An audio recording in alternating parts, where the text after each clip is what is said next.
Welcome to a Father's Flame podcast, part 2 interview with Michael Marcial, where we talk about his epic journey to find balance and harmony in his life. Enjoy. Okay, well let's pivot a little bit. I want to go back to that story about when you were 16. Like what changed? You said you became a believer, or you something connected. Like you had this pivotal moment in time. What did that look like?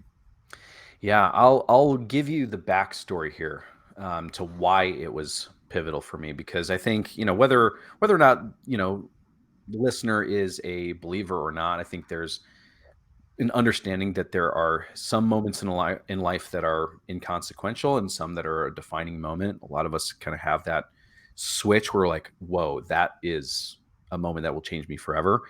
And for me, again, I'm a drummer. I'm a 16-year-old. I'm a drummer. Mom and dad divorced when I was 2. Okay. I did not grow up in church. I didn't really have a relationship with God up until this point. And so if we rewind from age 16 to when I was 14, my uncle actually decided, hey, it would be really cool if you and your cousin Sam go to this youth group. I think it'd be cool for you guys to meet some other people, and now you're kind of can see what church is like, and I don't know, maybe there's something there. And when he said that there would be girls at this youth group, I listened, and I just stepped into that. I was just like, you know what, Uncle, I think you're right. I think I'm going to check out this youth group thing, this girl group thing that you're talking about. It's totally So, for me. so uh, I went to this youth group, and I'll give you some backstory. So I'm a drummer. At this point, I've been playing drums for like 3 years. I'm 14 years old. Go to the youth group. I'm 15 years old. I really enjoy the youth group. I've never heard of what much of the Bible at this point, so I'm learning. A lot of it's applicable because it's youth group, and they know who their target audience is, and they're making it real for me. They're talking about stuff that I've not really said or talked about with my own parents, and it was really impactful for me. When I'm 16, I had this invitation to play drums at church. I'd never actually gone to their church, been in the youth group, never been to church. And so they were like, hey, you play drums, right? And we need a drummer this coming Sunday. Would you be interested? I'm like, this is my time to be a rock star in front of people. Okay, let's do this thing. Okay, so that sets the stage, right? 16 years old, young guy. I enjoyed the youth group, so I felt like, hey, maybe this is the next thing. Well, here's the fun part. Okay, and this is where it gets really real. When I was 15, I also had my world rocked in a very, very specific way. And what that looked like for me is that we got this call one day that my mother-in-law, I grew up in Chicago, my stepmom had been murdered in Chicago. We get this call, news drops, this amazing, vibrant Puerto Rican like queen who is leading this household with my dad has is no longer with us, and taken in such a violent way. And that was as impactful as you think it could be. She's an amazing, amazing woman. And in the next sentence, my father, I would not be seeing my father for a very long time.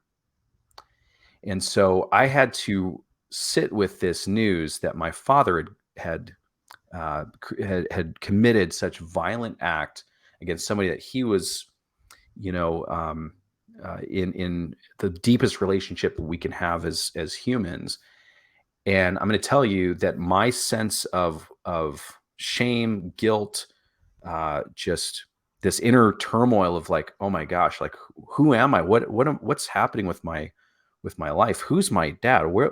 What's this? Like I had no father figure at that point, as far as I was aware. I was just like, I'm now, this scared kid, and I have no leadership in this world. I don't know what's next. And it was hugely impactful, as you can imagine. And so here we are the next year. I'm still going to the youth group. I was very, private to myself because I didn't want to bring this up to anybody. I still hadn't at that point.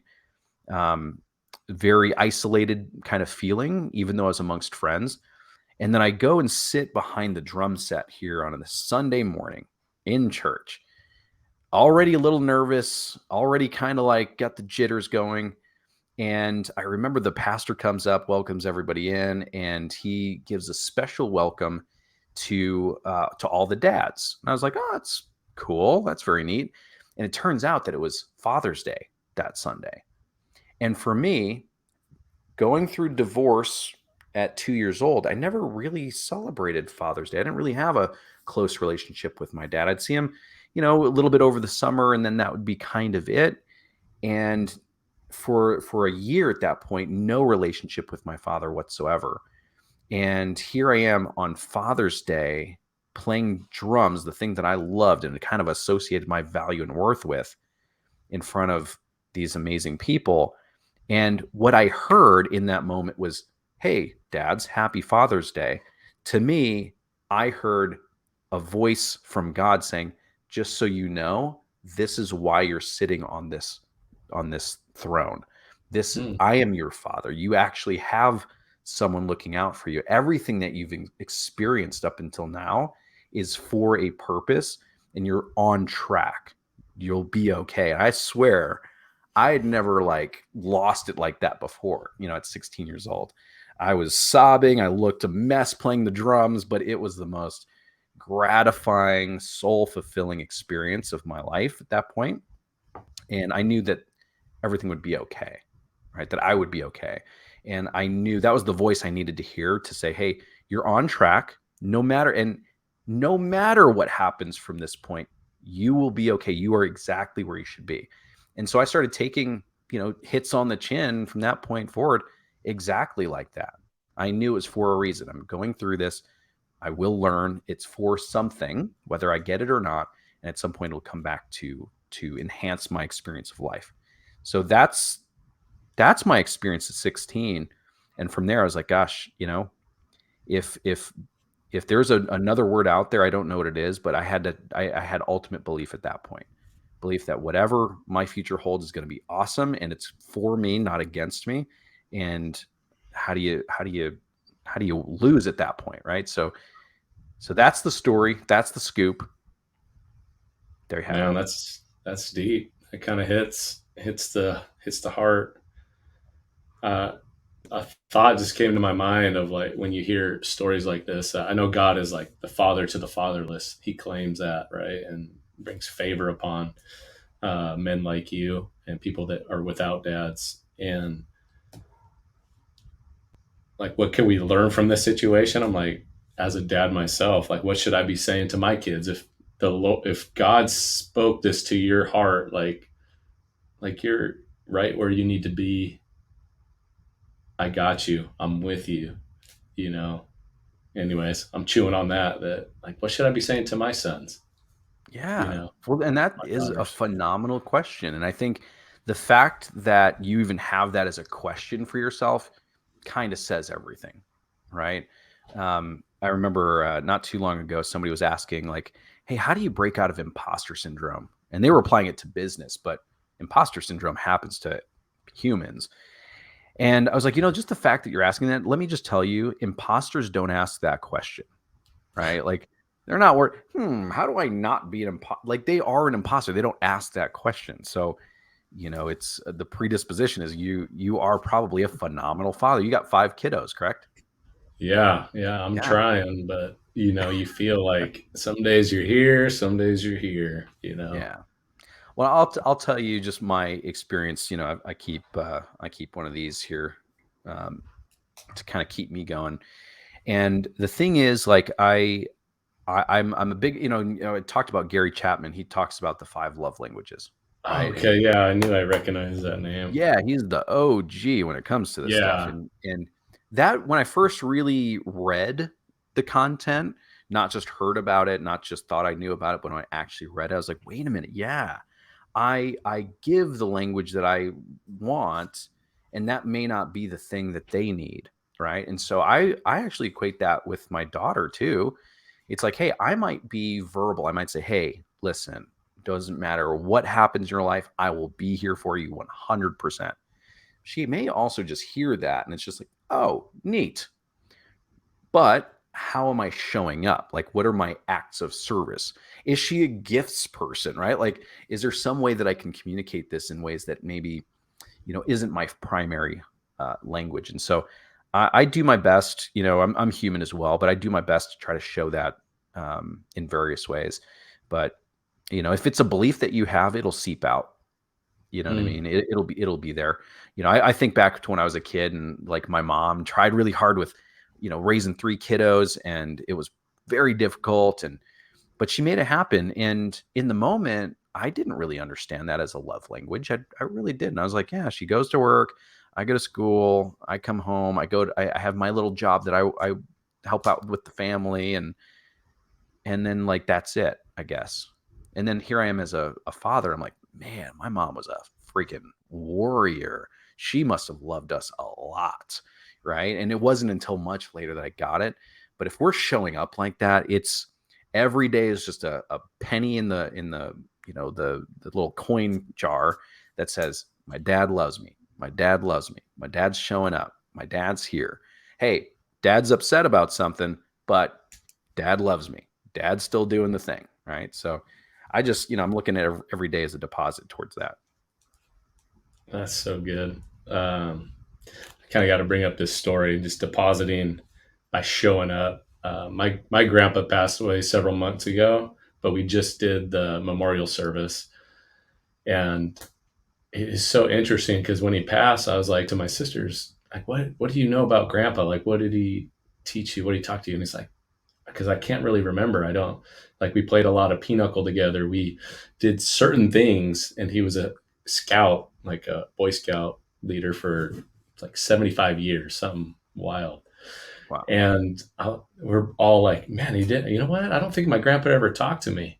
And then I talked to my dad, and it's like, yeah, I didn't. My dad didn't really talk to me a ton, and my uncle, he's saying the same thing, and then we all kind of went through this like frustration of like, man, we didn't really know grandpa and then my uncles got up and during the memorial, and something changed. Like the Lord kind of showed him the benefit of what his strengths were. We're not communication and we're not verbal, but he was always there. Like he's always usually there with a smile. And when they were kind of in their mess, like in, I'm guessing, high school and stuff, like he would always pick them up. He was always constantly there. And he might be like the extreme of someone that, doesn't communicate a whole lot of what their thoughts and their heart is to you or towards you, but he was always there, right? And he's always kind of positive. And that, I don't know, I've been chewing on that for the last like couple of weeks, and then you come and say the same thing, like just show up, just it's a daily thing. And I kind of have the mindset too of like, where you need to ask for forgiveness to your kids and you messed up, do it, but just be showing up and be present. And I think there's like, that's kind of a big win if you just stay in the fight, right? And like, maybe you're not doing superhuman dad stuff, but you're still there. Like that's huge, Yeah. No, it's I mean, valuable. 1,000,000%. I mean, think about a lot of people, not just men, but people that stop showing up. And Yeah. I have zero judgment. I have no doubt that I could put myself in at least the mindset of what would have had to been true for me to have stopped. Right. And Hmm. I'm a logical person. I could figure out some answers there.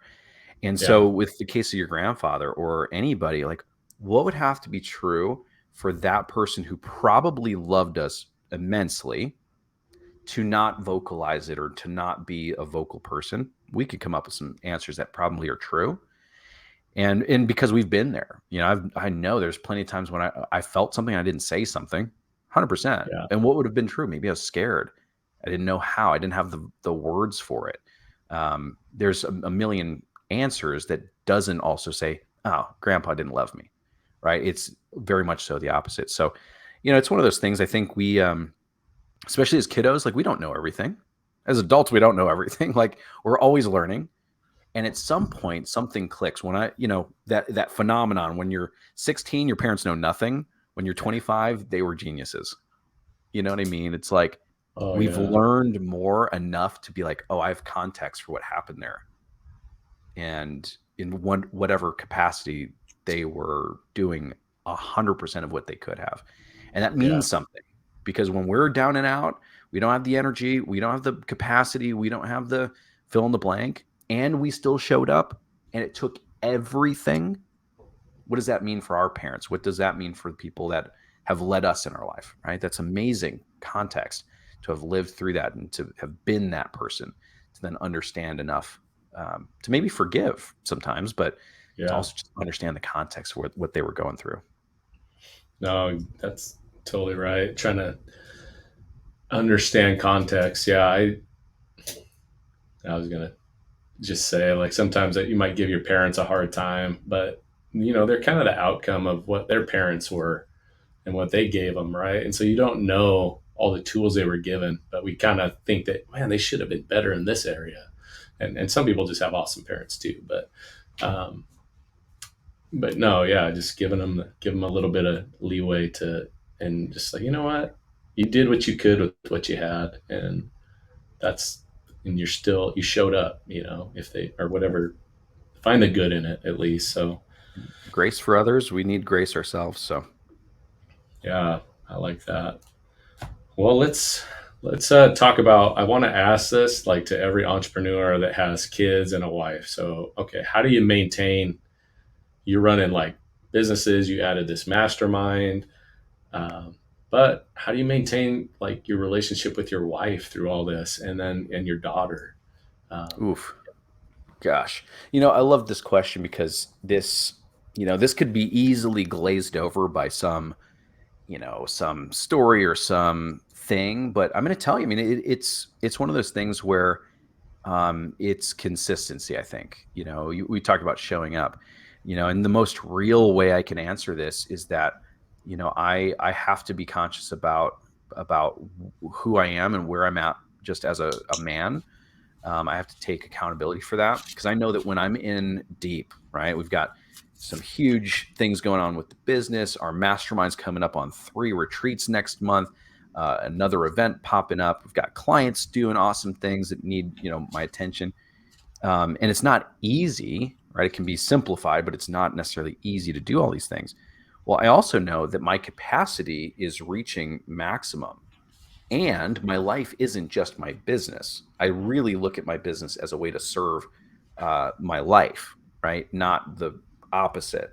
And so these things can be the support structure for the things we want to do as a family. And so, with that being said, when I know that my capacity is almost tapped out, that's when I leave these slivers of capacity for myself, for my wife, for my daughter.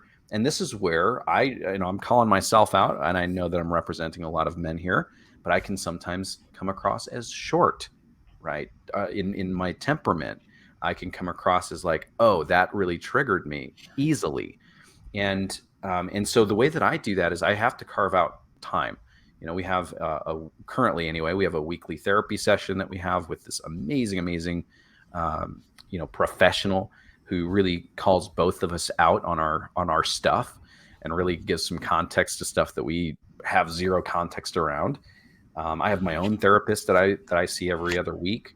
I have this mastermind and other private smaller groups of men that I keep around me for context. And, I had to learn one thing, and that's communicate. Well, two things: communication and transparency.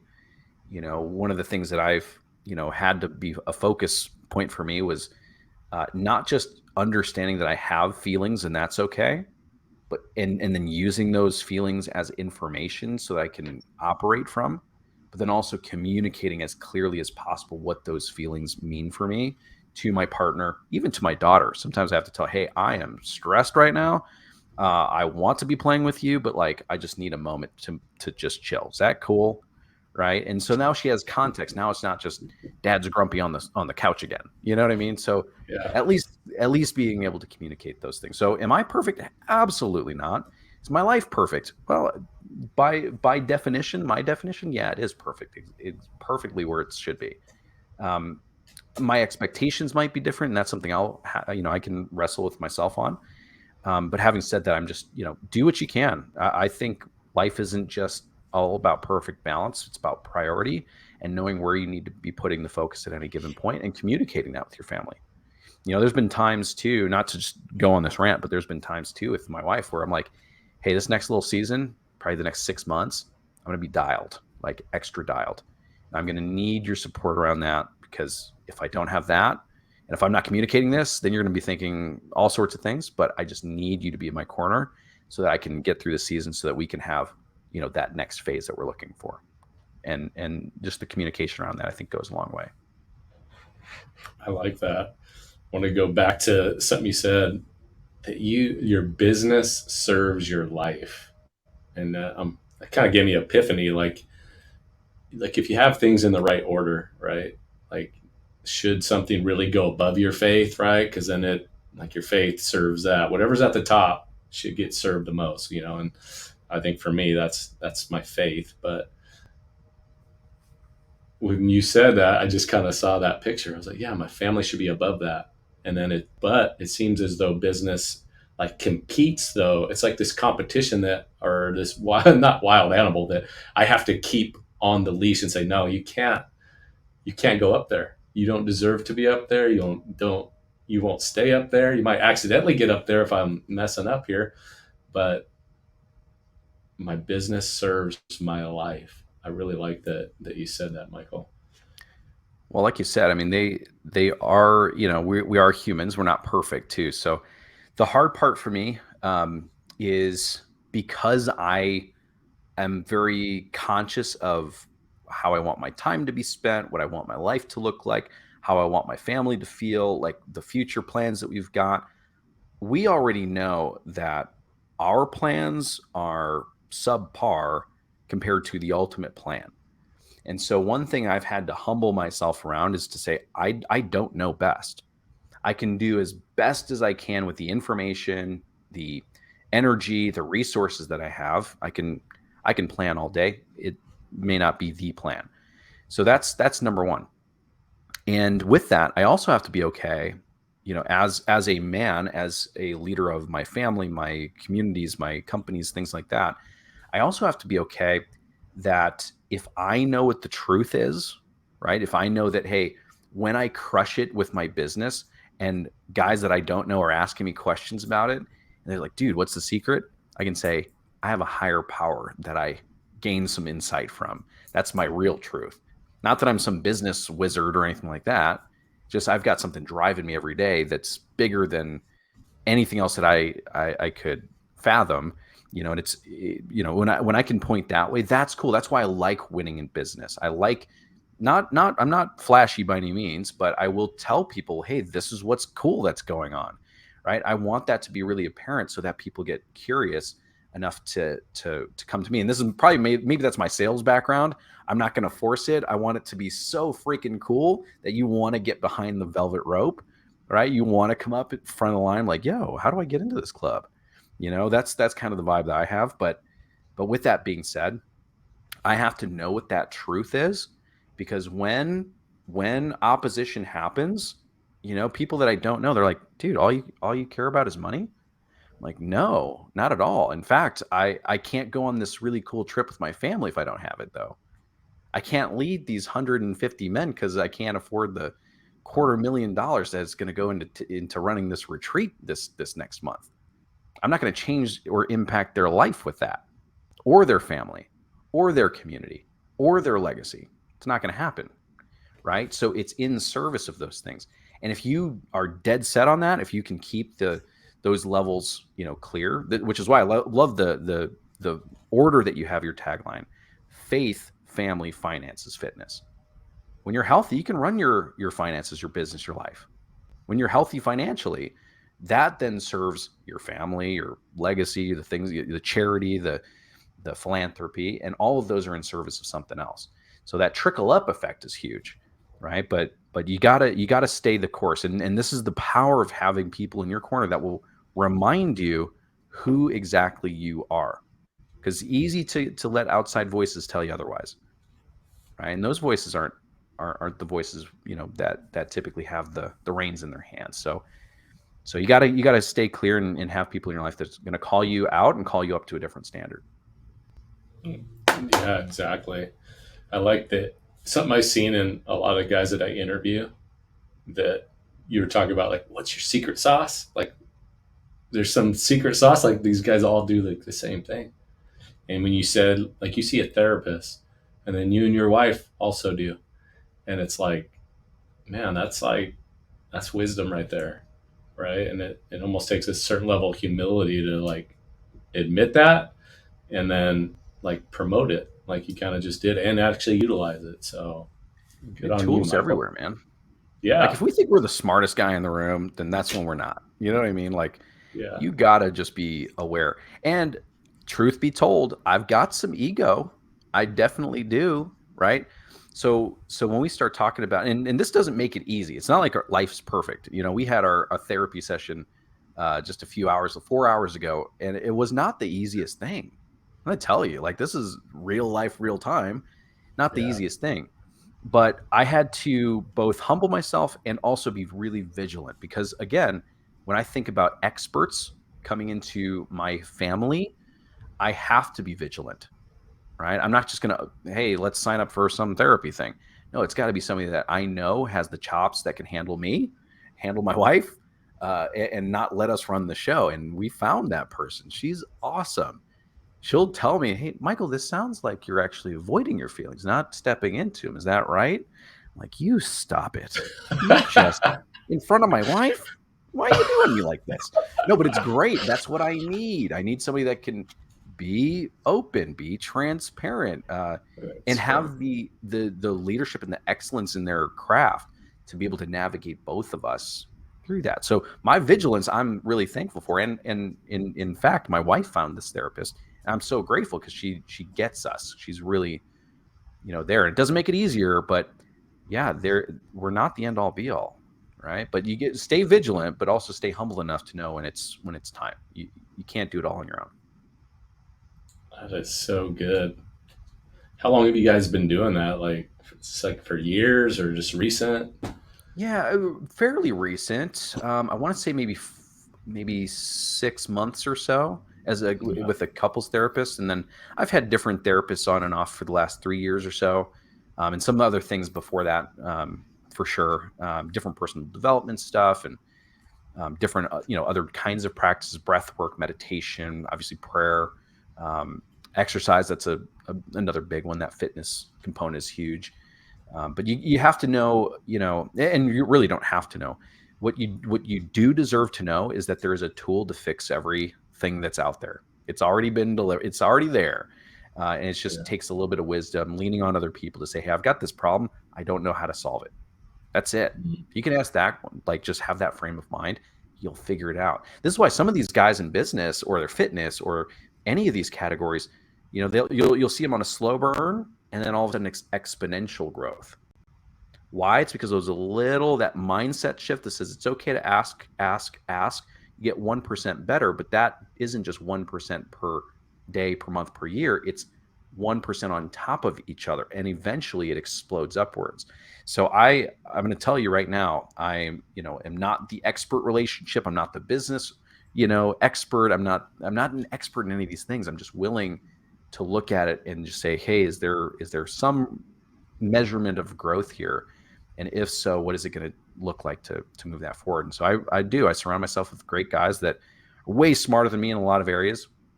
And I lean on them. I ask questions. So it's okay to do that. It is how you win. It's how you win.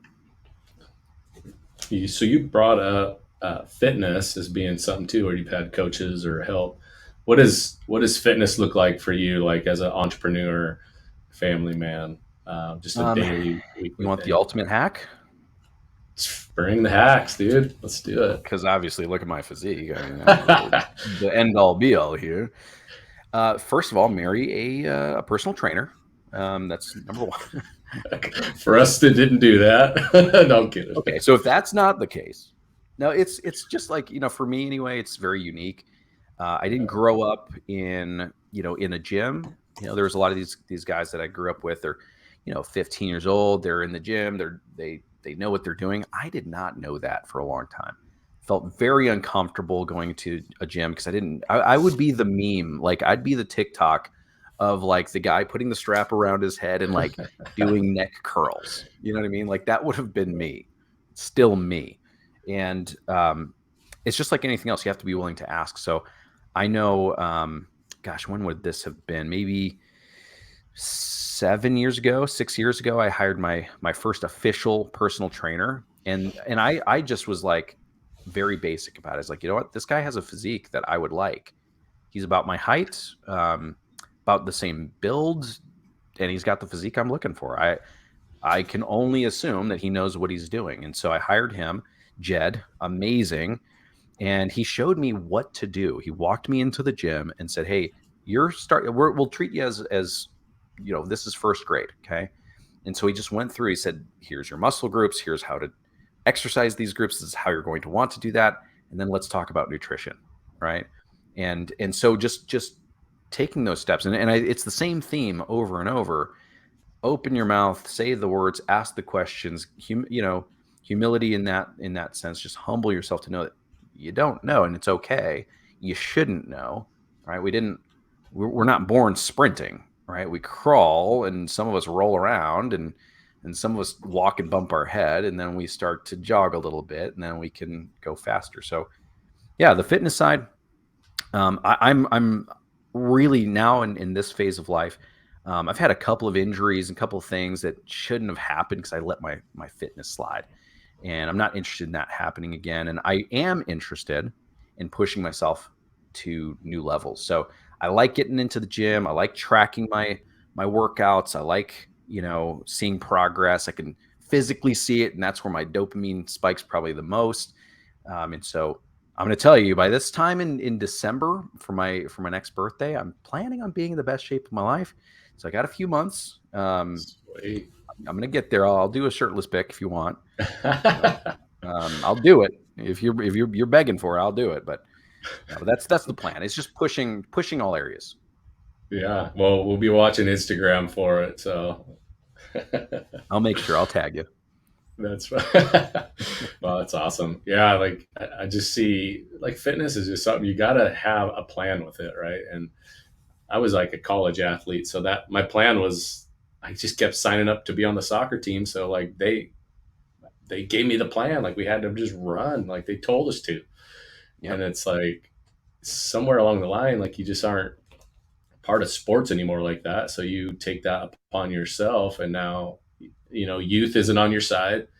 We're not in, sports that, like we were when we're growing up. So like we got to find, and I'm still trying to find it for me. Like, we got to find a strategy to stay active, because I don't have to walk to the well of water to go, the community well. I don't have to like chase my donkeys down out in the pasture. Like it's just, we live in a time where you need to pre-plan that puppy, because you're not working so hard for a living anymore.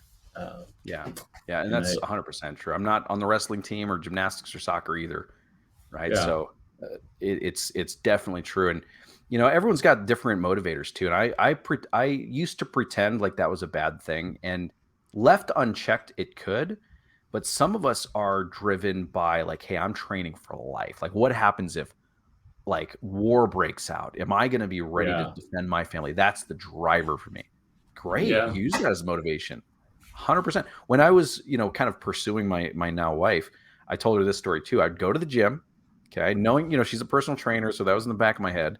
I wasn't in the best physical shape of my life. I would go on the treadmill, which I hate going on the treadmill. Okay. And then I reprogram. I don't hate it. I hate the feeling of it.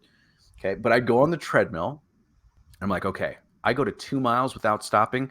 Then I have the right to then pursue her. Like this is, I'm now worthy. That was my motivator. And I'm okay saying that, because every step, I didn't love the steps. I didn't love the running, but I loved the goal. I loved the chase. I loved getting there. I loved sinking my teeth in at 2 miles where I can hit the stop button.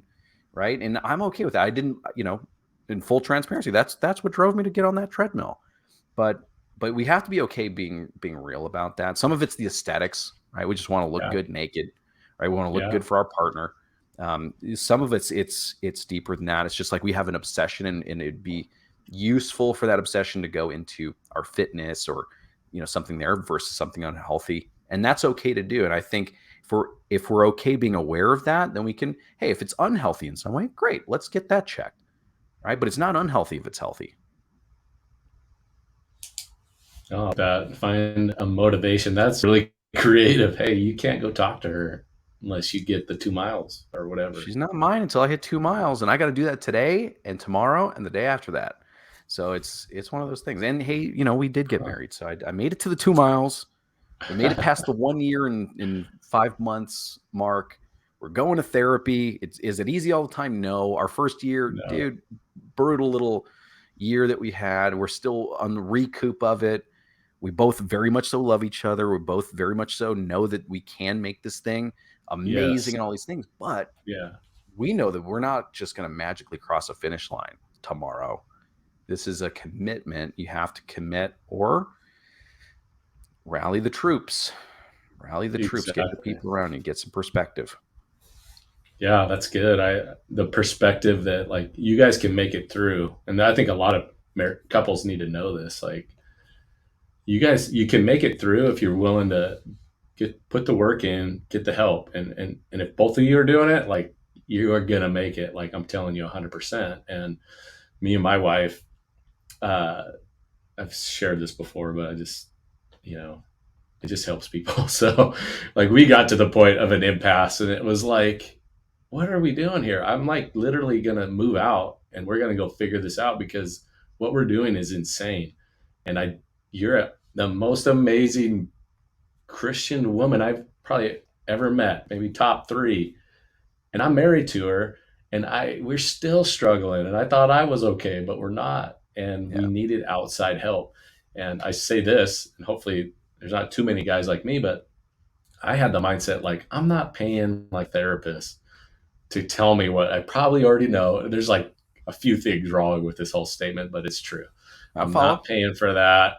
There's no way. Like I'll just talk to my wife. Like, how can we not do this? And it's like I'm talking to a brick wall and it turns into a fight. And it's like I got rock bottom in that, in communicated in my marriage. And so then when you don't have anywhere else to go, you finally be like, all right, I'll pay you $100, dude. Just what do you got?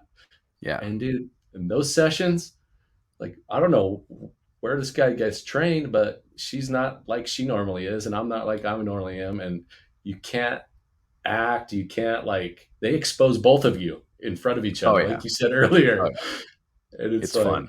so good, but it kind of hurts, but it's fun. You're right. It Yeah. actually is fun.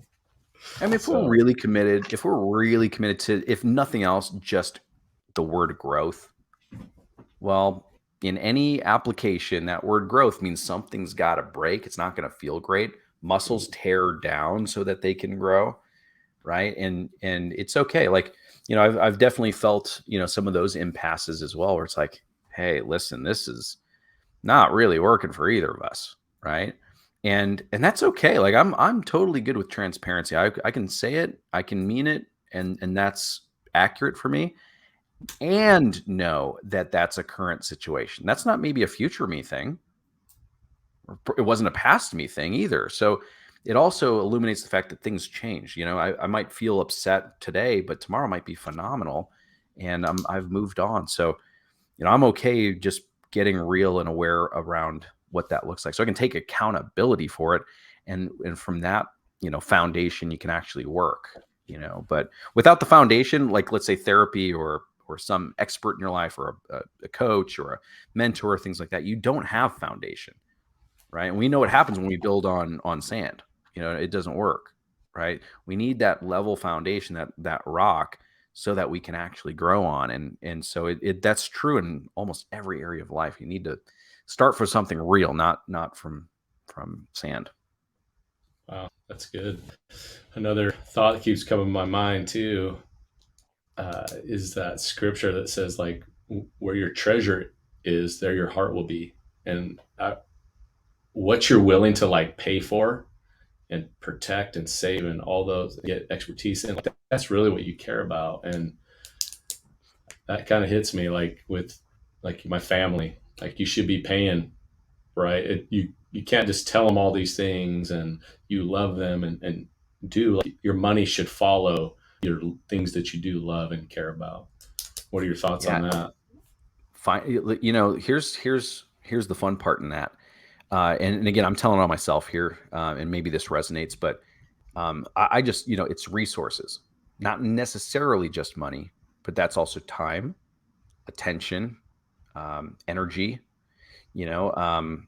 And so it's funny with my daughter. I'm kind of cracking a code here. I asked her several times. I'm like, so when do you feel like we're just having the best time? Like you feel loved, like you feel good. You know that I'm there for you. And she's like, when we go on family trips. Like, okay, interesting. Which means finances, time, right? Various resources that go into that. And so I had to be okay with that. And so, yeah, 100%, these are things that are okay to be, resourced into. One that's really, my top is time. It's one of those things where it's like, hey, I'll pay you the money. That's no qualms with me. If it's going to save some time, I'm down. When it comes to investing the time, that's when I get hyper vigilant. Like, okay, all right, Oakley, we'll have this conversation. I know it's going to be a long one, and I've got some pretty big irons in the fire over here. So, and literally as of yesterday, she's like, hey, remember, we said we were going to talk about it at 4:00, and it's 4:00. And I'm like, you are correct. All right, let's go. Let's get into it. And it was a great conversation. It really was. But time for some of us is a big one. Some of it's money is the forefront. Some of it's just mental capacity. All of these are resources. All of them are valuable. And we have to be okay, not wasting, not spending. We are investing these things, and we have to look at it that way. Have to remember, I'm saying this out loud for myself too, right? But we are using these resources in the pursuit of something, and it's okay to take accountability to where those resources go. And hey, some of it it's less than desirable, right? Some of our time goes with people outside of a relationship. Some of our money goes for things that aren't healthy for us. Some of our attention is on things that are going to detract from, what we say we want. So we've got to be okay just being real about those things and putting our resources where they're best served. That's good. I like how you use the word. It's investing, right? You're deploying time. You're investing time. You're deploying money. You're investing money in relationships or many things. So, well, I don't always get into the last segment, but how you doing on time, Michael?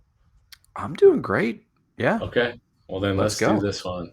This is finances. Okay. So we do know that majority of divorces actually are caused actually from financial, I guess, problems. So how long have you been married? 1 year and 5 months. 5 months. Okay. So how are you guys? Let's keep this related to like, two people coming together that were adults. Yeah. How are you guys handling like finances in a way that it's like a team or now it's together, once was apart? Yeah. And I'm glad, just for context, 1 year and 5 months, right? So, we're not 25 years in. And so, but I'll give you some context. I was married in the past. I was previously married.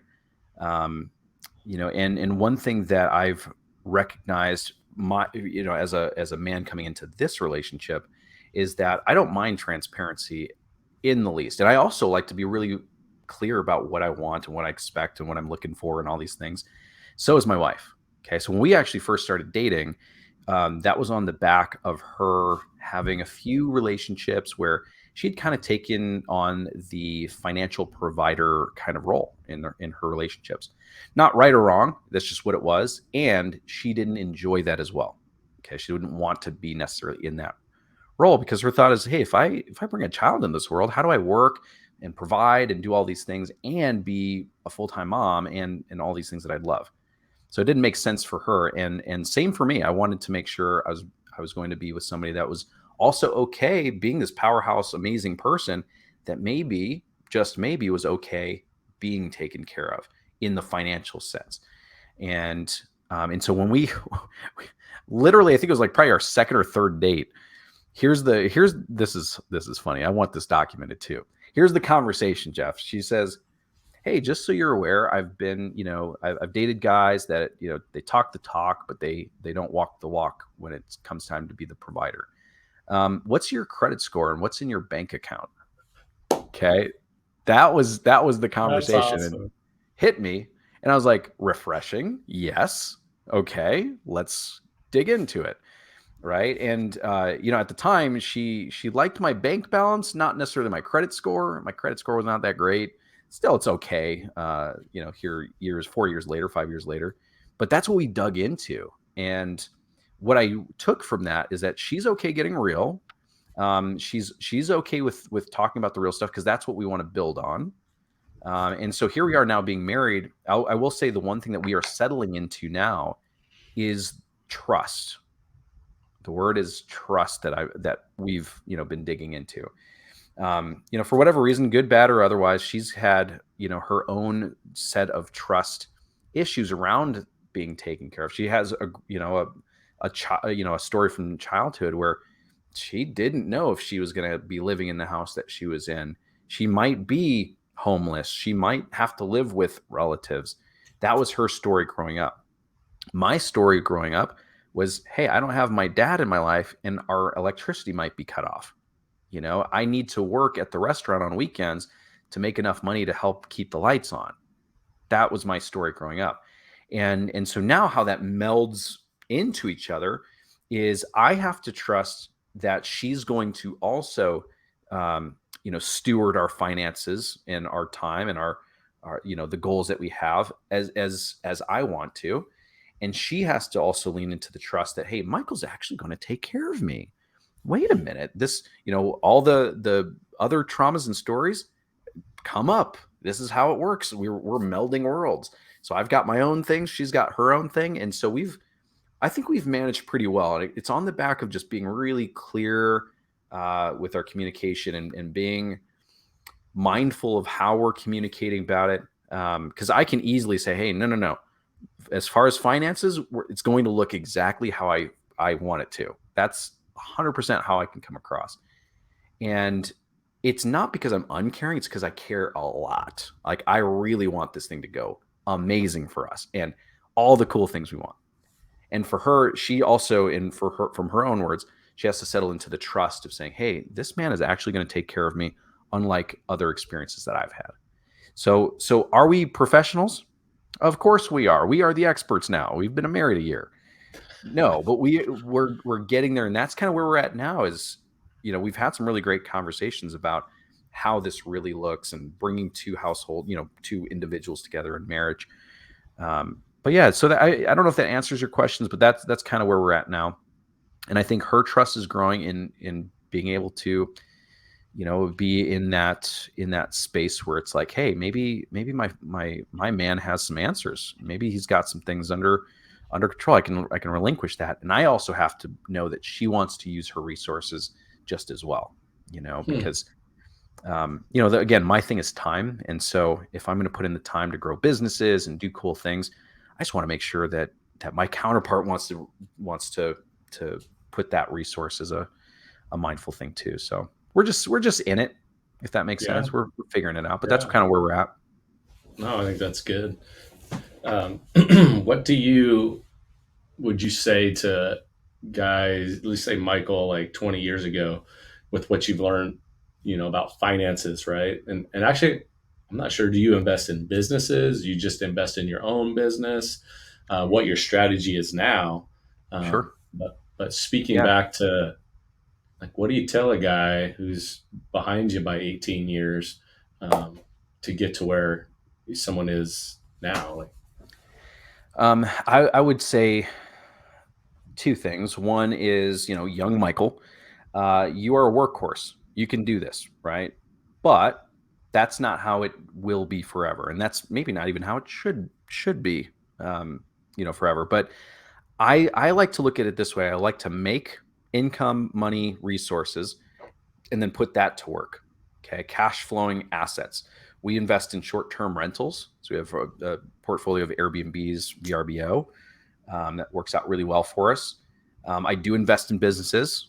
Several of my clients have become, people that I've invested into, and so that works out really well. Real estate will be that portfolio, and businesses will be that portfolio that we look at.